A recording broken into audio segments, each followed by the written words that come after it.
Hi everyone, स्वागत है आप सभी का टीचिंग कोर्स के लर्निंग प्लेटफॉर्म पर। आई होप आप सभी लोग अच्छे होंगे।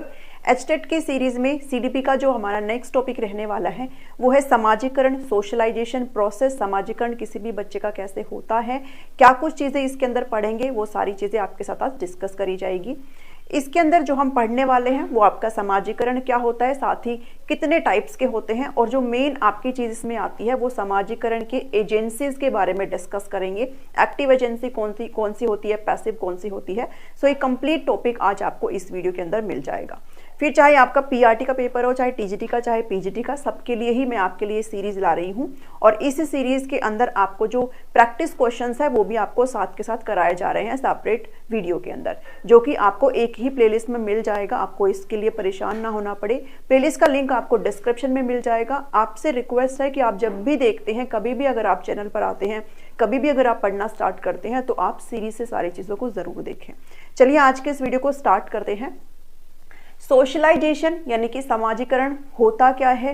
देखो, समाज में अगर मैं इसको बिल्कुल ही सिंपल शब्दों में आपके साथ एक्सप्लेन करूं तो सोशलाइजेशन यानी कि समाजीकरण का मतलब होता है जब आप समाज में रहने के लिए, जब आप समाज में फिट होने के लिए समाज के जो नियम कायदे कानून है, जो मूल्य होते हैं, जो आदर्श होते हैं, उनको सीखते हो बाय ऑब्जर्विंग पीपल, या फिर आप अपने घर में अपने पेरेंट्स को देखते हुए जो आप मूल्य सीखते हैं वो आपका समाजीकरण होता है। आप समाज में जब आपका जन्म हुआ है, जन्म से लेकर के आप अपने हर स्टेज के अंदर जाएंगे। आप इन्फेंसी में, आपका फिर अर्ली चाइल्डहुड आता है, फिर आपका लेटर चाइल्डहुड आता है, ऐसे धीरे धीरे आपका जो है आप अपने अडल्टहुड तक जाते हो। और आपका जो सोशलाइजेशन है वो कंटिन्यूअस चलता रहता है। आप लोगों से घुलते मिलते रहते हैं, लोगों से सीखते हैं, अपने कल्चर से सीखते हैं, अपने रिलीजन से सीखते हैं। तो ये जो सारे सीखने की प्रोसेस है वो आपकी किसका हिस्सा है, वो आपके समाजीकरण का हिस्सा है। अगर मैं आपसे ये डिस्कस करूँ, अगर मैं आपसे पूछूं कि मैं मान लो आपको कोई एक बंद कमरे में जो है रहना पड़े और आप किसी से भी ना घुले मिले, तो क्या आपका डेवलपमेंट है वो हो सकता है? तो आपका आंसर भी यही होगा कि नहीं, हमारा डेवलपमेंट नहीं हो सकता। बिकॉज डेवलपमेंट के बहुत सारे एस्पेक्ट होते हैं, जिसके अंदर एक जो इम्पोर्टेंट आपका एस्पेक्ट है वो आपका सोशल डेवलपमेंट है। और सोशल डेवलपमेंट तब होता है जब आप लोगों से घुलते मिलते हैं, लोगों के साथ रहते हैं, उनके साथ अपने रिश्ते बना करके चलते हैं, तो वो आपका सोशलाइजेशन प्रोसेस होता है। तो ये चीज़ आपके लिए काफ़ी ज़रूरी है। आपके लिए अगर मैं एग्जाम्पल की बात करूँ तो आपने पीछे बहुत न्यूज़ भी आई थी, आपने एग्जाम्पल सुने होंगे कि जंगलों में कुछ बच्चे जो है पाए गए थे, इवन जो अडल्ट वगैरह वो भी शायद मिले थे। और उनको जब पाया गया था तो वो बिल्कुल एग्जैक्ट सेम बिहेव कर रहे थे जिन भी एनिमल्स के साथ वो रहते थे। जैसे इंडिया के अंदर वेस्ट बंगाल में हुआ था ये केस, एक अमला कमला नाम की 2 बच्चियाँ पाई गई थी। तो वो किनके साथ रहती थी, वो एक तरीके से एनिमल्स के साथ रहती थी और उनकी ही आवाज़ें निकालती थी। उनको ये तक नहीं पता था कि 2 पैरों पर चला जा सकता है। तो ये उनको इसलिए नहीं पता था क्योंकि वो लोगों के साथ घुली मिली नहीं। वो जिस परिवेश में रही है, वो एनिमल्स के परिवेश में रही है, तो उन्होंने वही सीखा जो एनिमल करते थे, कच्चा मांस खाना और उन्हीं की तरह आवाज़ें निकालना, वो सारा उन्होंने सीखा। तो ये मैं आपको इसलिए बता रही हूँ बिकॉज अगर किसी भी इंडिविजुअल का सोशलाइजेशन नहीं होता है, अगर वो लोगों से नहीं घुले मिलेगा, तो फिर उसका जो डेवलपमेंट है वो बिल्कुल भी कहीं ना कहीं काफ़ी मात्रा में बाधित होता है। तो सोशल डेवलपमेंट एक इम्पोर्टेंट एस्पेक्ट है। अब डेफिनेशन की तरफ चलते हैं। Acquiring norms, culture and values of society. अपने समाज में फिट होने के लिए हम समाज के जो मापदंड है उनको, समाज के हमारे जो कल्चर्स हैं उनको हम सीखते हैं। आपके रिलीजन में क्या होता है, आप वो सारी चीज़ें सीखते हैं। समाज के कुछ मूल्य होते हैं, आप इनको सीखते हैं ताकि आप अपने समाज में फिट हो जाए। ठीक है, तो ये आपका क्या है, ये आपका समाजीकरण है। समाजीकरण की अगर मैं आपसे अगर क्रूशियल स्टेज पूछे, समाजीकरण की क्रूशियल स्टेज ऑफ सोशलाइजेशन अगर आपसे कोई पूछे, तो आप क्या मार्क करेंगे? आप मार्क करेंगे अर्ली चाइल्डहुड, यानी कि जो प्रारंभिक बाल्यावस्था है आप उसको मार्क करेंगे। और ये जो स्टेज होती है वो 2 से 6 वर्ष की आपकी ये स्टेज होती है। ये वो स्टेज होती है जिसमें बच्चा इन्फेंसी स्टेज से जस्ट पास ऑन हुआ है, और ये वो स्टेज है जो आपकी प्री स्कूल एज इसको कहा जाता है। अब इस टाइम में जो बच्चा है एक तरीके से प्ले स्कूल में जाएगा, आंगनवाड़ी में जाएगा, वो अपने घर के अलावा जो बाहरी परिवेश है उसको भी देखेगा। और इस स्टेज के अंदर बच्चा जिनको भी जैसे जो भी चीज़ें ऑब्जर्व करता है उसको ही अपने व्यवहार में लाने की कोशिश करता है। तो इसलिए ये जो स्टेज है वो उसके क्रूशियल सोशलाइजेशन के लिए बहुत ज़रूरी है, उसके लिए काफ़ी क्रूशियल है ये जो ईयर होते हैं। ठीक है, तो अगर आपसे पूछे क्रूशियल स्टेज कौन सा होता है तो आप अर्ली चाइल्डहुड को मार्क करेंगे। एरिस्टोटल का नाम आपने बहुत बार सुना होगा। एरिस्टोटल को हिंदी में अरस्तु बोलते हैं। अरस्तु ने कहा है कि जो ह्यूमन बीइंग है वो एक सोशल एनिमल है, यानी कि सामाजिक प्राणी है। कैसे है? सामाजिक प्राणी है। और जो आपकी सामाजिकरण की जो प्रक्रिया है वो आपकी नेचुरल है। कैसी प्रक्रिया है? नेचुरल है, प्राकृतिक रूप से होती है। और ये नेचुरल होता है कि आप जिस समाज में रहते हो वहाँ के लोगों के साथ आप इंटरेक्ट करते हुए चलते हो। आप इस टाइम जहाँ भी जिस भी पर्टिकुलर एनवायरनमेंट में रह रहे वहाँ पर जो भी अड़ोस पड़ोस में लोग हैं आप उनके साथ घुलते हो, मिलते हो, कोई फंक्शन होता है जो तो जाते हो। तो ये सब सारी चीज़ें क्या है? ये आपकी सोशलाइजेशन की स्टेज होती है। ठीक है। सो आपको इतना ध्यान में रखना है कि अरस्तु ने क्या बोला है और साथ ही जो क्रूशियल स्टेज है वो क्या होती है। ये हो गई आपकी डेफिनेशन। अब कुछ फीचर्स को देखेंगे। जो सामाजिकरण है उसकी कुछ विशेषताएं होती हैं।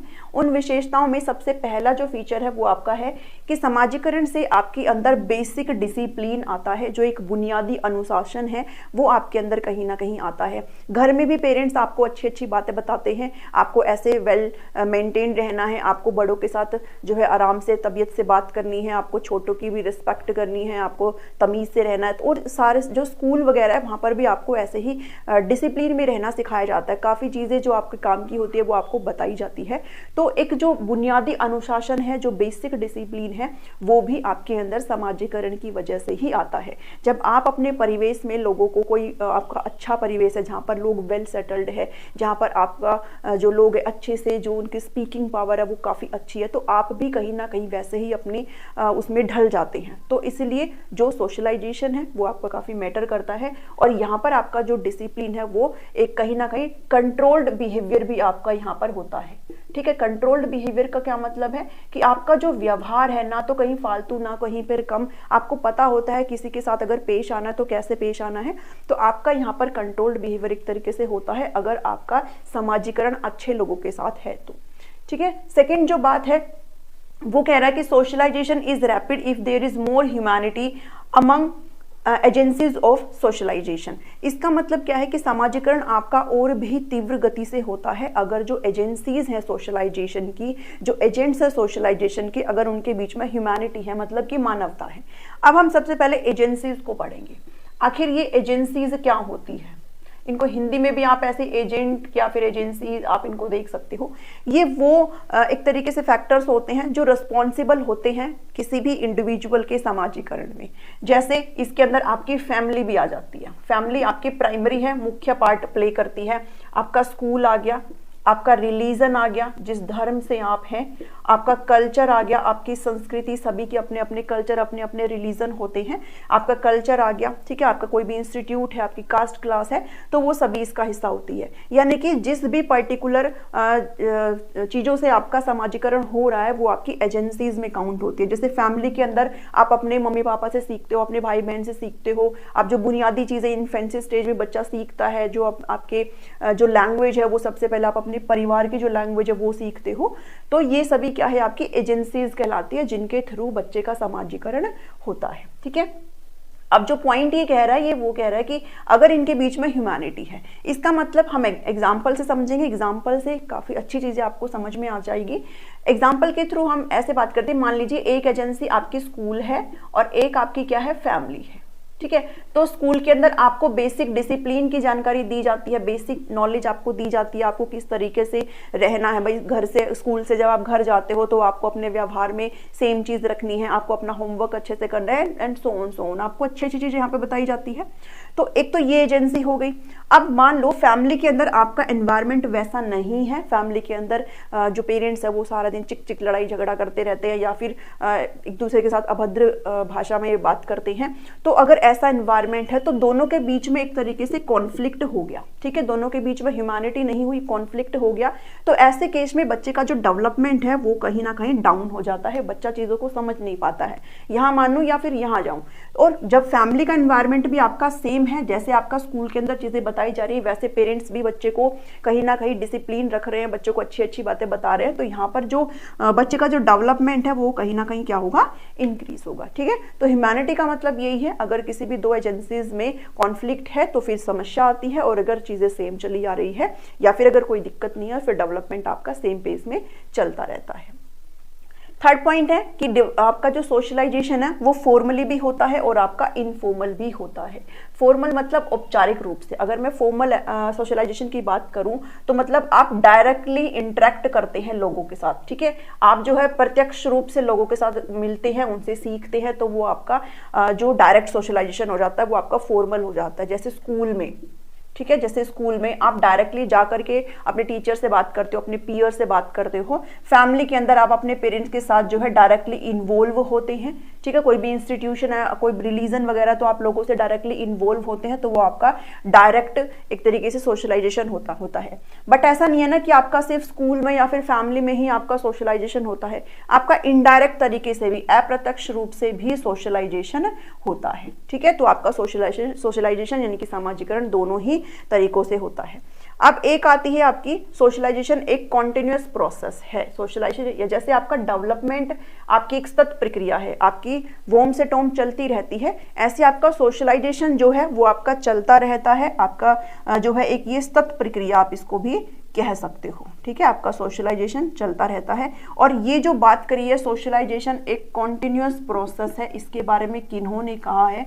ये कहा है एफ ब्रीम ने, ठीक है, आप इनका नाम याद कर सकते हो। एफ ब्रीम ने कहा है कि सोशलाइजेशन कैसी है, एक जीवन पर्यंत आपकी चलने वाली एक प्रोसेस होती है। जब से आपने जन्म लिया है तब से लेकर के आपका इन्फेंसी स्टेज हो, फिर चाहे आपका अडल्टहुड स्टेज हो या फिर आपकी जो ओल्ड एज स्टेज हो, वहां पर भी आप लोगों से मिलते रहते हैं, लोगों से चीजें सीखते रहते हैं। तो ये आपका क्या है? ये आपका सामाजिकरण है जो कि आपका चलता रहता है। अब हम कुछ एलिमेंट्स को देखेंगे, कुछ कंपोनेंट्स देखेंगे जो आप तत्व बोल सकते हो सामाजिकरण के, उनको देखेंगे। तो ये आपके जो सामाजिकरण के तत्व हैं वो 4 तत्व होते हैं, इनको भी आप अपने साथ के साथ नोट्स में जरूर बना लीजिएगा। एलिमेंट्स यानी कि तत्व आप कह सकते हो, कंपोनेंट कह सकते हो, घटक कह सकते हो, ठीक है। सोशलाइजेशन सामाजिकरण के तत्व कौन से हैं? तो यहाँ पर हम 4 तत्वों की बात करेंगे, जिसके अंदर पहला आपका जो तत्व है वो आपका कम्युनिकेशन है। कम्युनिकेशन जिसको आप संप्रेषण बोलते हो। कम्युनिकेशन का मतलब क्या होता है? जब आप लोगों से बोलचाल के थ्रू इंटरेक्ट करते हो, जब आप वर्बली इंटरेक्ट करते हो, बोल करके आप अपनी बात दूसरों के सामने रखते हैं, दूसरों की बात आप सुनते हैं, तो आपका कम्युनिकेशन हो जाता है। अब सोशलाइजेशन तभी तो होगा जब आप दूसरों से जो है बात करेंगे, तभी तो सोशलाइजेशन होगा। तो एक कंपोनेंट ये है जिसके अंदर आपका लैंग्वेज का डेवलपमेंट देखा जाता है कि आपकी भाषा एक मेन रोल यहाँ पर प्ले करती है, ठीक है। अब इसमें कम्युनिकेशन में मान लो आपकी भाषा ही सही नहीं है, आप लोगों से रूड बिहेवियर करते हो, फिर उसका कोई फायदा नहीं है, ठीक है। तो कम्युनिकेशन बहुत जरूरी एस्पेक्ट है यहाँ पर। जो दूसरा रोल है यहाँ पर वो आपका कल्चर होता है, यानी कि संस्कृति। आपकी संस्कृति यहाँ पर देखकर काफी जो इंडिविजुअल है सबके कल्चर अलग अलग होते हैं, ठीक है। आपके किसी के कल्चर अलग होते हैं, किसी के कल्चर अलग होते हैं, तो कल्चर एक इम्पोर्टेंट यहाँ पर रोल प्ले करता है। आप अपने कल्चर की सारी चीजें सीखते हैं।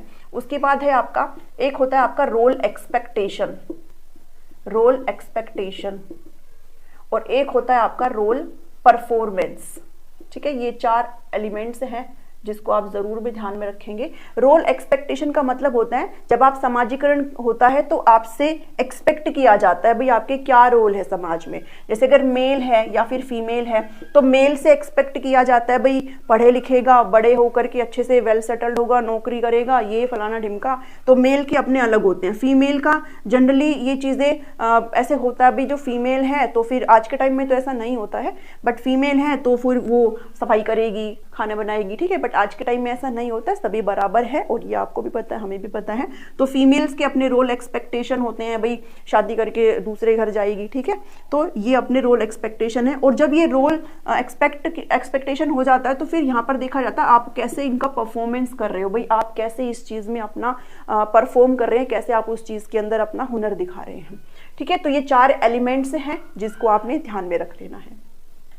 अब टाइप्स पर बात करेंगे बिकॉज क्वेश्चन आपके कहीं से भी पूछे जा सकते हैं। तो एक क्वेश्चन तो जरूर आपको देखने को मिलेगा सामाजिकरण से, और अगली वीडियो में हम इनके क्वेश्चंस को भी डिस्कस करेंगे, ठीक है। तो चलिए, टाइप ऑफ सोशलाइजेशन में सबसे पहला जो टाइप है वो आपका है प्राइमरी, जिसको आप प्राथमिक समाजीकरण भी कहते हैं। अब आपको एक चीज यहाँ पर काफी अच्छे से आपको प्राइमरी और सेकेंडरी को समझना है।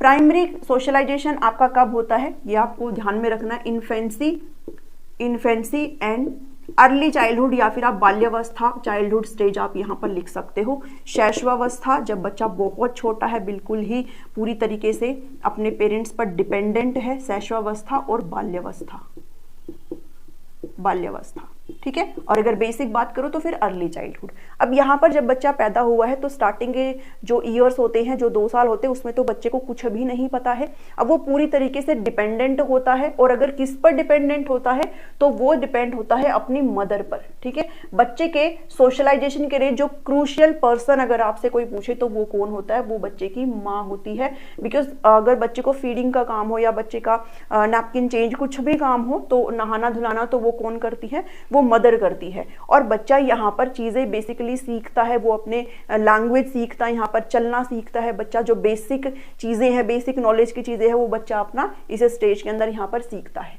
तो फैमिली इसके अंदर एक इंपॉर्टेंट रोल प्ले करती है। अगर आपसे पूछा जाए कि प्राइमरी सोशलाइजेशन में कौन आता है, तो आप बताएंगे परिवार आता है। और ये क्वेश्चन बारंबार पूछा गया है। केवीएस में अभी भी ये क्वेश्चन आया था कि प्राइमरी सोशलाइजेशन में आपको ऑप्शन दिए गए थे कौन आता है, तो प्राइमरी सोशलाइजेशन की प्राथमिक समाजीकरण की बात आती है तो उसमें परिवार आता है। बिकॉज बच्चा अभी जन्म लेते ही घर से बाहर नहीं चला जाएगा, है ना। वो अभी इन्फेंसी और जो अर्ली चाइल्डहुड स्टेज है, वो बच्चा मैक्सिमम घर पे ही रहता है स्टार्टिंग में। तो अपने घर में जो मेंबर्स हैं उनको जानता है, घर से ही उसका सोशलाइजेशन होता है। पहले वो घर के लोगों के साथ अपना बॉन्डिंग बनाता है, और जब वहां से वो बाहर निकलता है तो फिर बाद में वो बाहरी वातावरण में जुड़ता है। तो प्राइमरी सोशलाइजेशन में कौन यहाँ पर अहम योगदान है, फैमिली आप ध्यान में रखेंगे, ठीक है। फैमिली क्या है आपका, प्राइमरी सोशलाइजेशन है। ये आपसे बहुत बार पूछा जाता है। अब बात करते हैं सेकेंडरी सोशलाइजेशन की। सेकेंडरी सोशलाइजेशन आपसे ये भी पूछा जाता है कि सेकेंडरी में कौन आते हैं, तो हम अभी डिस्कस करेंगे इसको। माध्यमिक या फिर द्वितीय समाजीकरण या फिर गौण समाजीकरण भी आपको दिखाई दे सकता है। तो सेकेंडरी का मतलब है माध्यमिक, द्वितीय या गौण समाजीकरण। अब इसके अंदर बच्चा जो है एक तरीके से स्कूल में जाता है, ठीक है। उसके बाद वहां पर जो आपका होता है वो आपका सेकेंडरी में आता है। जैसे सेकेंडरी सोशलाइजेशन आपका कब होता है, आपका लेटर चाइल्डहुड या फिर आप चाइल्डहुड एंड उसके बाद एडोलेसेंस स्टेज में भी, एडोलेसेंस स्टेज में, किशोरावस्था में, और इवन अडल्टहुड स्टेज में, एंड सो ऑन। आपका ये चलता रहता है, ठीक है। ये आपकी कंटिन्यूअस प्रोसेस होते हैं जिसके बारे में एफ ब्रिम बात करते हैं। तो ये आपका कंटिन्यूअस चलता रहता है। और इसके अंदर जैसे बच्चा अभी फैमिली से बाहर निकला है, वो जब प्री स्कूल में जाएगा, ठीक है, तो स्कूल वगैरह, स्कूल बच्चे के पीयर्स कौन होते हैं, उसके संगी साथी होते हैं जिनके साथ वो रहता है, उसके संगी साथी होते हैं। स्कूल तो आप पता ही है सभी को, कोई भी इंस्टीट्यूशन, वो सभी सेकेंडरी सोशलाइजेशन का हिस्सा है। और उसके साथ आपका जो रिलीजन है, सभी इंडिविजुअल का अपना रिलीजन होता है, ठीक है, सभी का अपना धर्म होता है। धर्म वगैरह, आपका कल्चर, संस्कृति, ये सभी किसका हिस्सा है, ये सभी सेकेंडरी सोशलाइजेशन का हिस्सा है।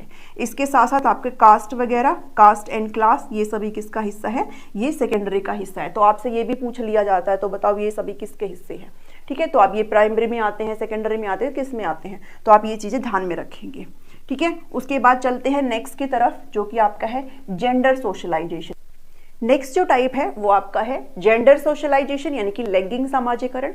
अब इसके अंदर आपको नाम से ही पता चल रहा होगा, आप लोग ने घर में भी या फिर हम लोग इस चीज को भी देखते हैं, जैसे घर में जो बॉयज एंड गर्ल्स है, अगर जो बच्चे हैं तो वो जब खेलते हैं या फिर वो फील करते हैं, तो वो नोटिस करते हैं कि भाई जो मदर है वो आप सेपरेट काम करती है, वो अपना हाउस होल्ड जो घर का काम है वो करती है, और जो पापा है वो बाहर का काम करते हैं या फिर ड्यूटी जाते हैं या पैसे अर्न करते हैं, जो भी है। बट ऐसा नहीं है, आज के टाइम में मदर भी अर्न करती है, ठीक है। तो अब यहाँ पर बच्चे इस चीज को देखते हैं, उनका समाजीकरण ऐसे हो रहा है, वो इस चीज को ऑब्जर्व करते हैं। और जब लड़कियां जो खेलती है, तो अगर उनको खेलने के लिए भी कुछ दिया जाता है तो उनको डोल दी जाएगी खेलने के लिए, या फिर कोई किचन सेट से खेलेगी, ठीक है।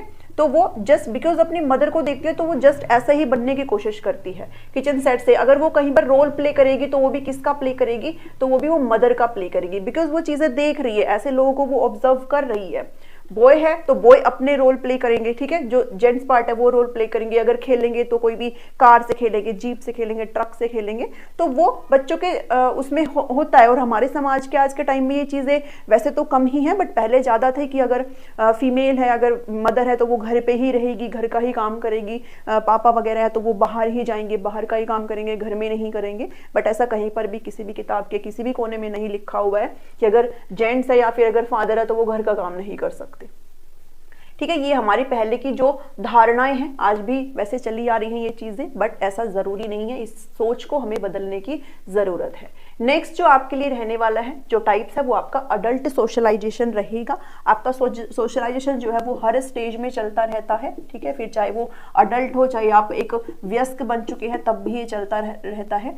अब इसका एग्जाम्पल हम कैसे समझेंगे, इसका एग्जाम्पल हम समझेंगे, आप में से काफियों की शादी हो भी चुकी है, हो सकता है किसी की शादी अब हो या फिर जो फ्यूचर में होने वाली हो, बिकॉज ये भी एक जो है कटु सत्य आप इसको कह सकते हो कि शादी तो एक ना एक दिन होनी ही है, ठीक है। तो अडल्ट जो है सोशलाइजेशन इसमें क्या होता है, देखो एक लाइफ थी, अगर मैं फीमेल की बात करूं या फिर जेंट्स के भी अपने रोल हो जाते हैं, शादी से पहले वो कुछ और होते हैं, शादी के बाद अपने जो रिस्पॉन्सिबिलिटीज है वो लेना स्टार्ट कर देते हैं, तो वहां पर भी एक तरीके से चीजें होती है। तो अगर कोई किसी फीमेल की अगर बात करें तो शादी से पहले उसका जो मायका है वहां पर पूरी सिचुएशन अलग है, वहां पर वो आराम से रह रही है, हो सकता है वो काम भी ना कर रही हो सकता है वो कर भी रही है, बट जैसे ही शादी होती है तो उसके बाद उसके सारे रोल्स बदल जाते हैं, अब उसे सारे काम करने हैं घर के, अब उसको अपना रोल प्ले करना है, तो जो रिस्पॉन्सिबिलिटीज है वो उसको वहां पर फेस करनी है और उस चीज को वो बखूबी निभा भी रही है, आप लोग करते भी हो उस चीज को, ठीक है। तो यानी कि पहले जो चीजें थी और अब बाद में चीजें एक तरीके से जो चैलेंज आ रहे हैं, जो रिस्पॉन्सिबिलिटीज आ रही है, जो आप सीख रहे हो कि अच्छा मेरी सास भी ऐसे करती थी, मेरी मम्मा घर पे ऐसे करती थी, तो अब मुझे भी यहाँ पर ऐसे करना है, तो वो एक तरीके से जो सोशलाइजेशन है वो आपका किसके अंदर काउंट होता है, वो आपका अडल्ट सोशलाइजेशन होता है कि आपके फ्यूचर रोल्स इसमें सारे जो है आप देखते हो। जैसे अगर जेंट्स की बात करो, अगर मेल कैटेगरी की बात करूँ तो वहां पर फिर बाद में आपका एक फैमिली आ जाती है, आपको अपनी रिस्पॉन्सिबिलिटीज लेनी है, आपकी फैमिली के लिए आपको अपने बच्चों के लिए अपनी रिस्पॉन्सिबिलिटी लेनी है, तो वो किसका हिस्सा हो जाती है, वो आपके अडल्ट सोशलाइजेशन का हिस्सा हो जाती है। अगर नेक्स्ट जो सोशलाइजेशन का पार्ट है वो आपका हो जाता है एंटीसिपेटरी। ये बहुत जरूरी है एंटीसिपेटरी, बिकॉज इसमें काफी बार कंफ्यूजन हो जाती है, बट इस चीज को बिल्कुल भी कंफ्यूजन में नहीं रखेंगे और इस चीज को अच्छे से एग्जांपल के साथ समझेंगे। ये सारे नोट्स भी मैंने बनाए हुए, यहाँ पर मैं आपको ऐसे वर्बली बता रही हूँ, आप इसको भी लिख सकते हो, आपके लिए ईजी रहेगा जब आप एंड टाइम में लर्न करेंगे। बाकी अगर आप नोट्स लेना चाहते हैं तो मैं आपको बता दूंगी जब आपके लिए अवेलेबल हो जाएंगे। नोट्स में मैंने इनकी अच्छी प्रॉपर डेफिनेशन प्लस एग्जाम्पल सब कुछ रखे हैं, ठीक है। तो जब एंटीसिपेटरी यानी कि प्रत्याशित की बात करते हैं तो यहां पर आप मान लो कि जब आपका सोशलाइजेशन होता है फॉर फ्यूचर रोल्स, आप भविष्य में जो आपके रोल रहने वाले हैं, जो भविष्य में आपकी भूमिका रहने वाली है, आपके फ्यूचर ऑक्यूपेशन जो अगर आप करने वाले हो, ठीक है, आपकी फ्यूचर में पोजीशन क्या रहेगी, आप यहाँ पर कैरियर को ले सकते हो, ठीक है, आपका कैरियर क्या रहेगा, उसके लिए जब आपका सोशलाइजेशन होता है, आप उन चीजों को जब अभी परफॉर्म कर रहे हैं, आप उनसे थोड़ा रिलेट कर रहे हैं चीजों को, तो वो आपका एंटीसिपेटरी में आ जाता है। जैसे इसको भी हम एग्जांपल के थ्रू समझेंगे कि लेट्स से अगर किसी का इंटरेस्ट डिफेंस में जाने का है तो या तो वो बच्चा खुद को ही कॉलेज में एनसीसी में एनरोल कर ले, और एनसीसी सबको पता है क्या होती है, एनसीसी में आप एक तरीके से वहां पर एक लघु आप डिफेंस लाइफ वहां पर जीते हो, ठीक है, आप एक तरीके की मिनी डिफेंस लाइफ जीते हो, आपको ट्रेनिंग वगैरह भी सब कुछ कराई जाती है, आपका एक स्ट्रिक्ट सारे डिसिप्लिन चीजें होती है, तो आपका इंटरेस्ट फिर आगे जो आपका करियर है उसमें बना रहे, आपका उसमें फोकस्ड भी हो जाते हो, आप पहले से प्रिपेयर्ड भी हो जाते हो कि आपको ऐसे अपनी लाइफ रखनी है, तो वो क्या है आपका, वो आपका एंटीसिपेटरी सोशलाइजेशन है। यानी कि जो फ्यूचर में आपको रोल प्ले करना है उसके लिए आप आज ही अपना समाजीकरण कर रहे हैं, आप आज ही उस फ्यूचर रोल्स के लिए प्रिपेयर हो रहे हैं, तो वो क्या है, वो आपका एंटीसिपेटरी है। अगर किसी को मेडिकल फील्ड में जाना है तो मेडिकल फील्ड में जाने के लिए किसी हॉस्पिटल में अगर वॉलेंट्री कोई किसी कैंप में चला जाए या फिर उस चीज के साथ अगर टच में रहता है, कहीं पर कोई कैंप लग रहा है, किसी हॉस्पिटल में चला जाए, ठीक है, तो वो कोई भी अगर सेमिनार वगैरह है तो उसमें जाकर के अगर अटेंड करे तो इससे जो इंटरेस्ट है, अगर वो जिस फ्यूचर रोल में जाना चाहता है, वो मेडिकल फील्ड में जाना चाहता है, तो उसका इंटरेस्ट भी बना रहता है।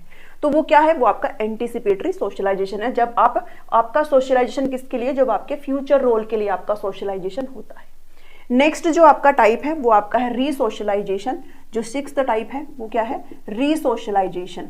देखो सोशलाइजेशन ऑलरेडी है बट आपका फिर से पुनः समाजीकरण हो रहा है, ठीक है, पुनः समाजीकरण हो रहा है। इसका मतलब क्या है? जब आप अपने किसी ओल्ड बिहेवियर को, जब आप अपने किसी पुराने व्यवहार को त्याग करके कोई अपना न्यू बिहेवियर कह लो या फिर नया सोशलाइजेशन कह लो, पुराने सोशलाइजेशन को डिस्कार्ड करके जब आप अपने एक नए सोशलाइजेशन आप करते हो तो वो किसके अंदर आता है? वो आपका रीसोशलाइजेशन आता है। जैसे मान लो कि कोई चोर है, वो अब उसकी संगति ऐसी है तो वो चोरी ही करेगा ना। तो वो चोर है, वो चोरी करता था बट अभी उसको अपना ये रोल जो है त्याग करके, उसको डिस्कार्ड करके उसे एक अच्छा इंसान बनना है, तो वो चोरी करना छोड़ देगा और अपने नए बिहेवियर को एक्वायर करेगा। नया सोशलाइजेशन उसका हो गया, वो अच्छे लोगों से मिल रहा है जो उसको अच्छी अच्छी बातें बता रहे हैं कि आप बिना चोरी करके भी अच्छे से अर्न कर सकते हो, आप अपने जो आपको इतना अच्छा शरीर दिया आप उसका इस्तेमाल भी कर सकते हो। तो ये रीसोशलाइजेशन का हिस्सा हो जाता है। नेक्स्ट जो आपका टाइप है वो आपका है डेवलपमेंटल सोशलाइजेशन, यानी कि विकासात्मक, डेवलपमेंटल सोशलाइजेशन यानी कि विकासात्मक समाजीकरण। अब ये समाजीकरण ऐसा है जिसमें आपका क्या हो रहा है? डेवलप हो रहा है। अब यहाँ पे आप जो है डिफरेंट स्किल्स को डेवलप करते हो। अब आपके जो स्किल्स है वो आपका समाजीकरण आपके हर स्टेज में हो रहा है, तो आपके स्किल्स का डेवलपमेंट भी आपके हर स्टेज में होता रहता है। तो इसको हम एग्जाम्पल के थ्रू फिर से समझेंगे। लेट्स से कि आपकी क्लास में कोई एक बच्चा बहुत ही शाय नेचर का है, बहुत ही शर्मीले अंदाज का है और जल्दी से कम्युनिकेट करना पसंद नहीं करता, तो उसकी इस क्वालिटी को एनहांस करने के लिए आप क्या कर सकते हो? आप उसको स्टार्टिंग में पहले कुछ बच्चों के सामने कहेंगे बेटा थोड़ा सा बोल के दिखाओ, वो थोड़ा बोलेगा, हिचकिचाएगा, फिर आपको थोड़े दिन बाद वो बच्चा पूरी क्लास के सामने बोलने में सक्षम हो जाएगा, उसकी जो कम्युनिकेशन पावर है वो बढ़ जाएगी, ठीक है। तो उसके स्किल का डेवलपमेंट हुआ। एक टाइम ऐसा आ जाएगा वो अच्छे से हजारों लोगों के सामने बोलने में कैपेबल हो जाएगा। तो उसका हर स्टेज में क्या हो रहा है? स्किल का डेवलपमेंट हो रहा है, और ये जो डेवलपमेंट हो रहा है वो आपका सोशलाइजेशन डेवलपमेंट होता है, ठीक है। तो ये कुछ हमने टाइप्स करे हैं। अब हम एजेंसीज को डिस्कस करेंगे जो कि इंपॉर्टेंट रोल है, यहाँ से आपके क्वेश्चन पूछे जाते हैं। आपके क्वेश्चन किसी भी पार्ट से पूछे जा सकते हैं। अब जो हम बात करेंगे एजेंसीज ऑफ सोशलाइजेशन के बारे में बात करेंगे। एजेंसीज ऑफ सोशलाइजेशन यानी कि समाजीकरण की जो एजेंसी। अब इसके अंदर हम लोग दो चीजों के बारे में बात करेंगे, जो कि एक है आपका active agency. Active agency, agency क्या होती है वो मैंने आपके साथ डिस्कस करें ना। एजेंसी मतलब वो माध्यम जिसके थ्रू आपका सोशलाइजेशन होता है। एक है पैसिव एजेंसी, ठीक है। आपको यहाँ पर एजेंट भी लिखा मिल सकता है भाई, एक्टिव एजेंट, पैसिव एजेंट, ठीक है। एक्टिव का मतलब होता है सक्रिय, जब आपका सोशलाइजेशन सक्रिय रूप से हो, जहां पर आप अपनी भागीदारी दिखा रहे हो, जब आप लोगों के साथ स्वयं इंटरेक्ट कर रहे हो। पैसिव का मतलब है जब आप सक्रिय नहीं है, जब आपकी भूमिका कैसी है? आपकी भूमिका निष्क्रिय है, यानी कि आप एक्टिव नहीं हो। आपका सोशलाइजेशन हो रहा है बट आप डायरेक्टली इन्वॉल्व नहीं कर रहे। आपका जो सोशलाइजेशन है वो इनडायरेक्ट तरीके से हो रहा है। इधर जो सोशलाइजेशन है वो आपका किस तरीके से होता है? वो आपका डायरेक्ट होता है, फॉर्मल होता है। इधर आपका सोशलाइजेशन कैसा होता है? इनडायरेक्ट होता है, ठीक है। इनडायरेक्ट होता है, इनकी अप्रत्यक्ष रूप से होता है। हिंदी मीडियम वाले भी ध्यान दें, अप्रत्यक्ष रूप से होता है। अब इसको हम एक एक करके समझेंगे।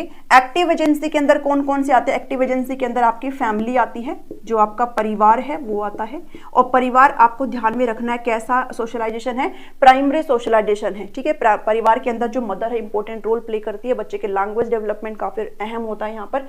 फैमिली के साथ साथ यहाँ पर आपका स्कूल आ जाता है, ठीक है। स्कूल के साथ आपका रिलीजन आ गया, ये सभी एक्टिव एजेंसी है जहां पर आप डायरेक्टली इन्वॉल्व कर रहे हैं। आपका कल्चर आ गया, ठीक है। आपका कोई भी इंस्टीट्यूशन आ गया, कोई भी संस्थान वगैरह आ गई। अगर स्पेलिंग थोड़ा हो जाए तो देख लेना। उसके बाद आपकी कास्ट एंड क्लास आ गई, ठीक है। तो ये सभी क्या है? आपकी एक्टिव एजेंसी है। और अगर प्राइमरी सेकेंडरी की बात करें तो फैमिली आपका ओनली प्राइमरी है, बाकी सारी चीजें आपकी क्या है? ये आपकी सारी सेकेंडरी सोशलाइजेशन है। ये आपकी सारी क्या है? आपकी सेकेंडरी सोशलाइजेशन है, ठीक है। अगर प्राइमरी और टाइप्स की अगर बात करें तो ये आपकी माध्यमिक, जिसको आप द्वितीयक समाजीकरण भी कहते हो, वो है ये। बाकी ये सब किस में आते हैं? ये आपकी एक्टिव एजेंसी है जिसमें बच्चा डायरेक्टली इन्वॉल्व करता है, बच्चा अपना असर सभी के साथ दिखाता है। पैसिव की अगर बात करें तो जो पैसिव है मतलब इसमें बच्चा निष्क्रिय भूमिका में है, बच्चा यहाँ पर सक्रिय नहीं है। तो यहाँ पर ये जो आपके सोशलाइजेशन है, आप यहाँ पर मास मीडिया लगा सकते हो, मास एंड मीडिया, ठीक है। मास मीडिया बहुत बार आपसे पूछा जाता है मास मीडिया एक्टिव है कि पैसिव है। टेलीविजन हो गया, टीवी वगैरह हो गया, ठीक है। रेडियो हो गया, कोई भी लाइब्रेरी हो गया, लाइब्रेरी हो गया, ठीक है। अब मैं इसको क्यों बोल, बिकॉज टेलीविजन आप देखते हो तो आप डायरेक्टली आप बस पैसिव होकर के चीजों को सुन रहे हो, आप बस एक तरीके से पैसिव भूमिका में हो, ठीक है। लाइब्रेरी हो गया, इसके अलावा म्यूजियम हो गया, ठीक है, एंड सो ऑन, बहुत सारी चीजें हैं इसके अंदर भी। तो ये आपकी किस एजेंसी में आती है, आपकी पैसिव में आती है। और साथ ही अगर प्राइमरी सेकेंडरी की बात करो तो ये आपकी टर्शरी सोशलाइजेशन होती है, ये भी आप जरूर ध्यान में रखिए, ठीक है। टर्शरी सोशलाइजेशन यानी कि तृतीयक आप इनको बोल सकते हो, तृतीयक सामाजिकरण, ठीक है। ये आपका प्राइमरी था जिसको आप प्राथमिक बोल रहे थे, और ये सारे बाकी आपके स्कूल, रीजन, कल्चर, इंस्टीट्यूशन, ये सभी कास्ट एंड क्लास, वो आपकी सेकेंडरी सोशलाइजेशन का पार्ट था। और ये आपकी सारी टर्शरी सोशलाइजेशन यानी कि तृतीयक समाजीकरण का हिस्सा है। एक्टिव है ये सारे, और ये सारे आपके क्या है, ये सारे आपके पैसिव है, ठीक है। सो आज की इस वीडियो में इतना ही है। आई होप आपको सारी चीजें क्लियर हुई होंगी। वीडियो अच्छी लगे तो इसको जरूर लाइक करिएगा, शेयर करिए इस कंटेंट को सभी के साथ, ताकि सभी की हेल्प हो जाए। यकीन माने जो कंटेंट मैं आपको यहाँ पर दे रही हूँ इससे आपके बहुत अच्छे नंबर आ जाएंगे, ठीक है। तो आपको जो पेड क्लासेस होती हैं उनमें भी इतना अच्छा कंटेंट नहीं मिलेगा जितना यहाँ पर मिल रहा है, बाकी आपकी मर्जी है। सभी के साथ जरूर शेयर करिए, और सब्सक्राइब नहीं किया है तो टीचिंग गोल्स को बिना देरी के सब्सक्राइब जरूर कर लीजिए। नेक्स्ट वीडियो में इससे रिलेटेड क्वेश्चंस को डिस्कस करेंगे, और इस वीडियो के जस्ट नीचे आपको वो प्रैक्टिस वीडियो भी मिल जाएगी। मिलती हूँ नेक्स्ट वीडियो में। Thank you, thanks for watching me.